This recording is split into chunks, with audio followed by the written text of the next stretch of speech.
ನಿಮಗೆ ಅತ್ಯಂತ ತುಂಬಾ ಕಾಡಿದಂತ ಸಿನಿಮಾ ಯಾವುದು ಸರ್? ಈ ಸಿನಿಮಾದನ್ನ ಡೈಲಾಗ್ ವರ್ಕ್ ಮಾಡ್ಬೇಕಾದ್ರೆ ತುಂಬಾ ಕಷ್ಟ ಆಗ್ತಾ ಇತ್ತು ಎನ್ನುವಂಥದ್ದು ಯಾವುದು? ಕಾಟೇರ. ನಿಂಗೆ ಯಾಕೆ? ಏಕೆಂದರೆ ಅದರಲ್ಲಿ ತುಂಬ ಸೂಕ್ಷ್ಮವಾದ ಆ, ಮಾತು ಹಾ. ಬರಿಬೇಕಿತ್ತು. ಯಾರ ಮನಸ್ಸುಗಳಿಗೂ ಹಾ. ಅಂದರೆ ಇದು ಸ್ವಲ್ಪ ಹಾರ್ಶ್ ಆಯಿತು. ಹಾ. ಈ ಮಾತಿಂದ ಅವ್ರ ಒಂದು ಸಮುದಾಯಕ್ಕೆ ನೋವಾಗುತ್ತೆ. ಹಾ.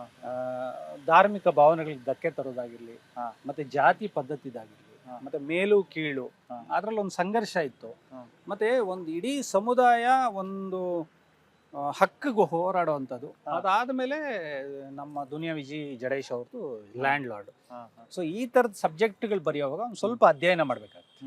ಸೊ ಅಲ್ಲಿ ಸ್ವಲ್ಪ ಕಷ್ಟ ಆಯಿತು. ಅಂದ್ರೆ ಯಾವುದೇ ಒಂದು ಸೂಕ್ಷ್ಮವಾದಂತಹ ಒಂದು ಸನ್ನಿವೇಶಗಳು ಕಥೆಗಳಿದ್ದಾಗ ನನ್ನ ಬರವಣಿಗೆ ತುಂಬಾನೇ ಸೂಕ್ಷ್ಮವಾಗಿರ್ಬೇಕು. ಯಾಕಂತ ಹೇಳಿದ್ರೆ ಒಂಚೂರು ಹೆಚ್ಚು ಕಡಿಮೆ ಆದ್ರೂ ಕೂಡ ಅಲ್ಲಿ ಜಾತಿ ವ್ಯವಸ್ಥೆಗೆ ಪೆಟ್ಟು ಬೀಳುವಂಥದ್ದು ಅಥವಾ ಹೌದು. ಸಿನಿಮಾಗೂ ಕೂಡ ಪೆಟ್ಟು ಬೀಳುವಂಥದ್ದು. ಯಾಕಂತ ಹೇಳಿದ್ರೆ ಇತ್ತೀಚೆಗೆ ಸೋಷಿಯಲ್ ಮೀಡಿಯಾ ತುಂಬಾ ಸ್ಟ್ರಾಂಗ್ ಇದೆ.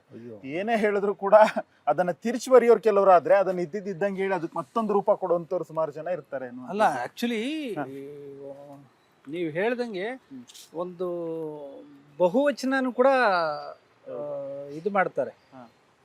ಅದನ್ನು ನಾವು ತುಂಬ ಸೂಕ್ಷ್ಮವಾಗಿ ನೋಡ್ಕೋಬೇಕಾಗತ್ತೆ. ಹಾ.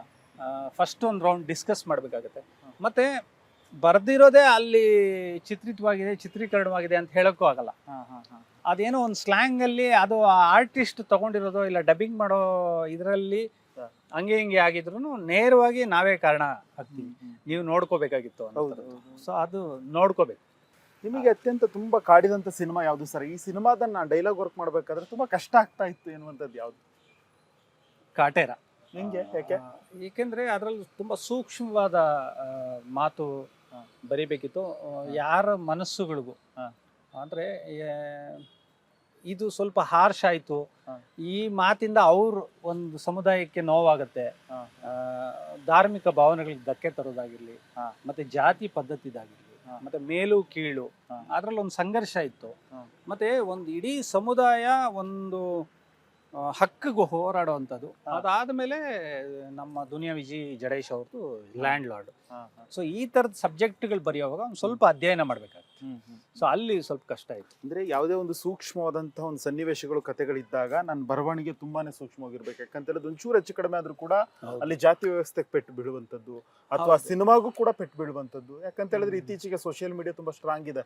ಏನೇ ಹೇಳಿದ್ರು ಕೂಡ ಅದನ್ನ ತಿರ್ಚಿ ಬರೆಯೋರು ಕೆಲವರು ಆದ್ರೆ ಅದನ್ನ ಇದ್ದಂಗೆ ಹೇಳಿ ಅದಕ್ಕೆ ಮತ್ತೊಂದು ರೂಪ ಕೊಡುವಂತವ್ರು ಸುಮಾರು ಜನ ಇರ್ತಾರೆ. ಅಲ್ಲ, ಆ್ಯಕ್ಚುಲಿ ನೀವು ಹೇಳ್ದಂಗೆ ಒಂದು ಬಹುವಚನನೂ ಕೂಡ ಇದು ಮಾಡ್ತಾರೆ. ಹಾ. ಅದನ್ನು ನಾವು ತುಂಬ ಸೂಕ್ಷ್ಮವಾಗಿ ನೋಡ್ಕೋಬೇಕಾಗತ್ತೆ. ಫಸ್ಟ್ ಒಂದು ರೌಂಡ್ ಡಿಸ್ಕಸ್ ಮಾಡಬೇಕಾಗತ್ತೆ. ಮತ್ತು ಬರೆದಿರೋದೇ ಅಲ್ಲಿ ಚಿತ್ರೀಕರಣವಾಗಿದೆ ಅಂತ ಹೇಳೋಕ್ಕೂ ಆಗಲ್ಲ. ಹಾ, ಹಾ, ಹಾ. ಅದೇನೋ ಒಂದು ಸ್ಲ್ಯಾಂಗಲ್ಲಿ ಅದು ಆರ್ಟಿಸ್ಟ್ ತೊಗೊಂಡಿರೋದು ಇಲ್ಲ ಡಬ್ಬಿಂಗ್ ಮಾಡೋ ಇದರಲ್ಲಿ ಹಂಗೆ ಹಿಂಗೆ ಆಗಿದ್ರು ನೇರವಾಗಿ ನಾವೇ ಕಾರಣ ಆಗ್ತೀವಿ. ನೀವು ನೋಡ್ಕೋಬೇಕಾಗಿತ್ತು ಹೌದು, ಅಂತ. ಹೌದು. ಸೊ ಅದು ನೋಡ್ಕೋಬೇಕು.